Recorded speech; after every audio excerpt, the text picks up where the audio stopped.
तो इसकी आवाज़ आप सुन सकते हो कितना क्रिस्पी बन कर के तैयार हुआ है आज का रेसिपी। तो गाइस, कभी कभी समोसा बनाना ना बहुत ही टफ़ हो जाता है जब घर में अचानक से बहुत सारे मेहमान आ जाते हैं, या तो कोई किटी पार्टी हो या बर्थडे पार्टी हो। तो आज मैं एक ऐसी रेसिपी लेके आई हूँ जो समोसा जैसा ही टेस्ट देगा आपको, और बहुत ही ज़्यादा क्रिस्पी करारी बन कर के रेडी होगा। और इसको बनाना बहुत ज़्यादा इजी है। तो चलिए वीडियो को स्टार्ट करते हैं। Hey guys, welcome back to my channel. और आज का ये वीडियो अगर आप सबको अच्छा लगे तो प्लीज़ वीडियो को एक लाइक ज़रूर कीजिए, जितना हो सके अपने व्हाट्सएप पे शेयर कीजिए, और मेरे चैनल को प्लीज़ सब्सक्राइब करना ना भूलिए। तो चलिए वीडियो को स्टार्ट करते हैं। आज का ये रेसिपी बनाने के लिए यहाँ पे ले रही हूँ मैं एक परात, और इसमें लेंगे हम 1.5 कप मैदा। मैं मैदा ले रही हूँ। आप आधा मैदा आधा आटा से भी ये रेसिपी बना सकते हैं। इसमें मैं डाल रही हूँ हाफ टी स्पून ऑफ नमक, थोड़ी सी कलौंजी और थोड़ा सा अजवाइन मैं क्रश करके डाल रही हूँ इसमें। और इसमें हम डालेंगे 3 बड़े चम्मच 3 टेबल स्पून ऑफ तेल डालने से ना ये रेसिपी बहुत ही ज़्यादा क्रिस्पी बन कर के तैयार होगी। घी डालने से थोड़ा सा सॉफ्ट बन कर के तैयार होती है। तो आपकी मर्जी है, आप घी डालिए तेल डालिए। तो इसको ना हाथ से ऐसे मसलेंगे हम 1 से 2 मिनट, ये क्रम्बलिंग टेक्सचर का हो जाएगा। और जब हम ऐसे मुट्ठी में लेंगे ना, ये इकट्ठा होने लगेगा।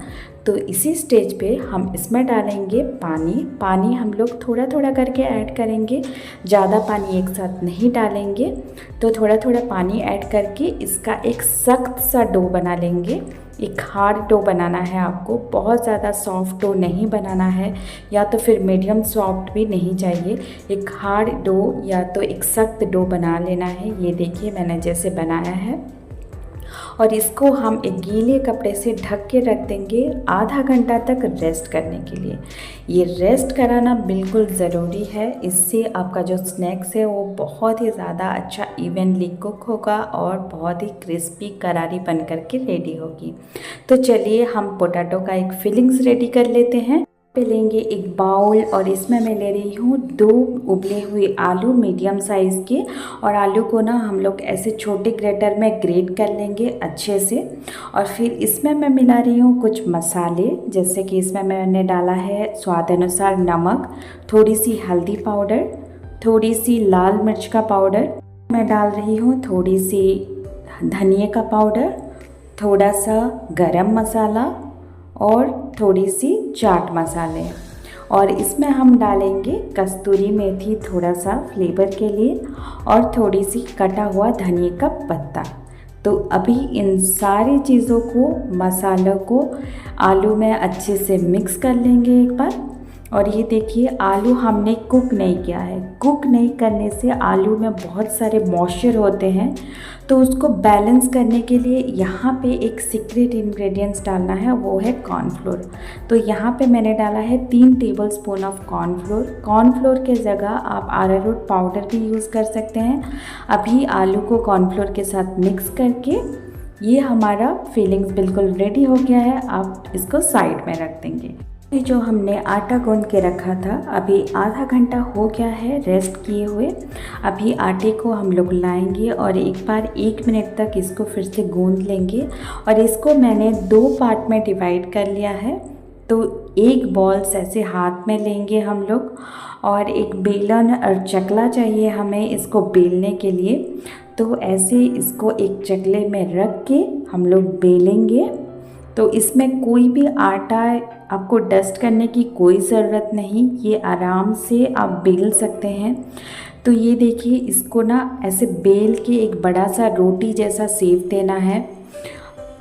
जैसे हम लोग समोसा वगैरह बनाते हैं तो जितना पतला करते हैं ना उतना पतला चाहिए, बहुत ज़्यादा पतला या बहुत ज़्यादा मोटा नहीं करना है।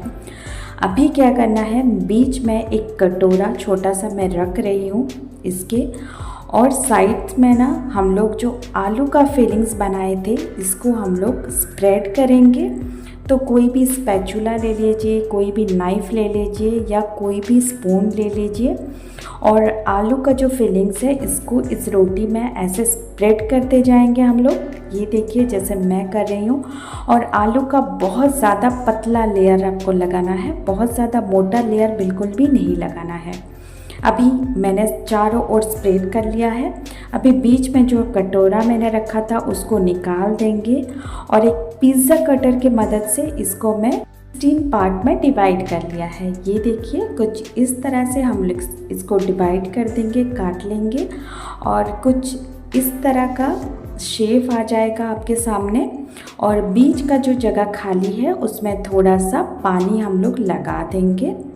और हम लोग ये पोटैटो रोल अप समोसा बनाने के लिए क्या करेंगे, ये एक हिस्से को हम लोग ऐसे हाथ में रोल करते हुए ना सेंटर तक जाना है आपको। ये देखिए मैं जैसे कर रही हूँ ऐसे हाथ में रोल करते हुए ये जो सेंटर का पार्ट है ना इसको अच्छी तरह से चिपका लेना है।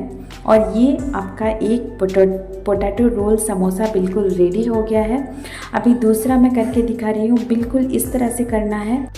इसका जो स्टार्टिंग पार्ट है ना इसको अंदर की तरफ रोल करते हुए आपको जाना है और अंदर में जो पार्ट है उसको इसके ऊपर बिल्कुल चिपका देना है।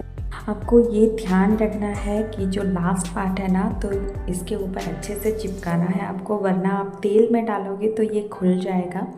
अभी तेल मैंने हल्का गरम कर लिया है। तेल मतलब बहुत ज़्यादा गरम होना नहीं चाहिए, जैसे समोसा वगैरह बनाते हैं बिल्कुल वैसे ही गरम होना चाहिए। और इसको अच्छी तरह से हम तेल में डाल देंगे और इसको फ्राई करेंगे जब तक ये इसका कलर चेंज ना हो जाए, गोल्डन कलर का ना हो जाए। ये देखिए इस तरह से इसका कलर चेंज हो जाएगा। इसको ना 2 से 3 मिनट तक आप लो फ्लेम में ही फ्राई कीजिए और फिर बाद में आप मीडियम फ्लेम में भी फ्राई कर सकते हैं। अभी ये हमारा क्रिस्पी करारा हमारा पोटैटो रोल समोसा बिल्कुल रेडी है। आप इसको किसी भी पार्टी में बनाइए, किटी पार्टी में बनाइए, बर्थडे पार्टी में बनाइए। बहुत ही ज़्यादा इजी, क्रिस्पी, टेस्टी और झटपट से बनने वाला रेसिपी है ये। कभी भी इसको बना सकते हो, इवनिंग टी टाइम स्नैक्स में भी इसको खा सकते हो। तो ज़रूर ट्राई कीजिए इस रेसिपी को। बहुत सारे समोसे एक साथ आप बना सकते हो। तो आज का रेसिपी अगर आप सबको अच्छा लगा तो प्लीज़ गाइस वीडियो को लाइक, शेयर एंड सब्सक्राइब ज़रूर कीजिए। फेसबुक पेज को भी फॉलो कर दीजिए। Thank you so much, bye.